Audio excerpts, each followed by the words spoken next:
People are always asking us what's going to happen next with cannabis in the United States. Well, as Bob Dylan once signed, you don't need a weatherman to know which way the wind blows. A Category 5 societal shift is about to hit the east coast of the United States. Massachusetts, Maine, and Vermont have already legalized cannabis for recreational use. New Jersey is right behind, and rumors say New York is next. And that's where the Atlantic WeedBoard comes in. Our mission is to help inform and educate the 55 million people who live in the Northeast about the opportunities that cannabis offers, while helping to overcome the stigma that still very much exists.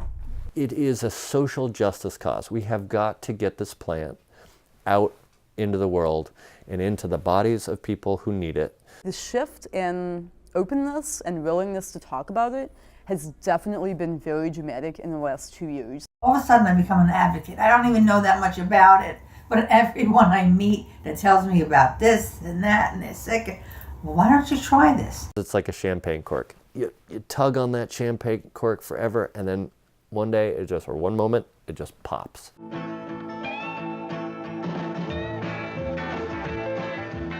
It all comes from the stigma that we have day to day from Schedule 1, which is wrong. Marijuana is scary to a lot of people who are not familiar with marijuana. I definitely was surprised that CBD had no psychoactive tendencies, because I knew I didn't like that feeling in college, so I wasn't looking for that. Veterans can feel confident, comfortable enough to say, hey, like, I use cannabis and I'm not going to get my disability, I'm not going to get my benefits taken away like a lot of veterans still do think. In our culture, where we want to just know, okay, tell me how much to take and what's the pill, and the doctor says I take it once a day and it's going to solve my problems.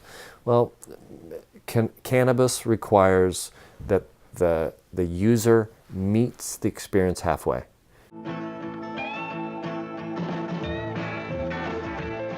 I have major back problems. I've had chronic urticaria, which is hives and swelling of my face. I had terrible leg problems at night. I had massive abdominal surgery. My uncle was dying of lung cancer. Our family friend had MS, and they were both sharing medical marijuana before it was legal. I became a statistic in a sense. I became a veteran that came back, struggled to integrate back in society. My life before I started taking this was, I guess, miserable. Yes, you were miserable, yes. I was in a lot of pain. I was on opiate-based pain meds for a long time. I hadn't really found a proper way to face my PTSD besides just pharmaceuticals that weren't really seeming to do the trick. I believed to think that I was chronically sick, especially once people started saying autoimmune. I just didn't care if I lived or died, and that's the honest truth. It took about a month before I really started to think that maybe this is working. It doesn't remove the pain, but it makes it tolerable. I can get through everyday life and not have to think that I'm a defected person. But also, I had to sit on the couch for a really long time to recover, and it kept me happy and sane. And it also made me a much calmer person, not as hysterical as I usually am. The amount of emotional healing and insight that comes with cannabis use, for me at least, is enormous. So it helps distance me from the pain, but it gets me closer to myself. I have it right by my bed, on my bedside stand, and it's the last thing I do before I go to bed at night, and it's part of my nighttime ritual. I didn't even want to try it until my daughter come up and say, why don't you try it? So I did try it. Then all of my kids made fun of me. Right. Saying that I tried it, but that was the best thing I ever did. By far, the most unexpected part of Harmony is something that few people will ever see in person.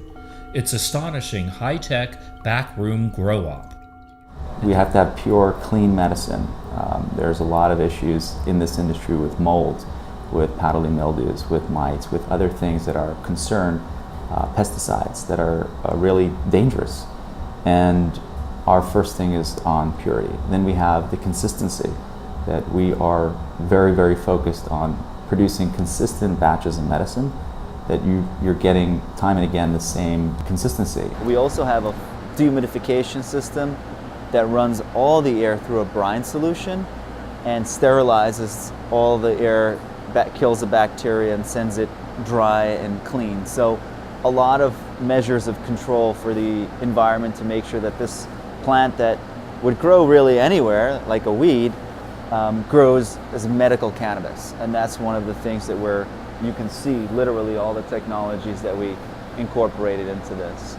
Just remember that it's the fastest growing industry in America.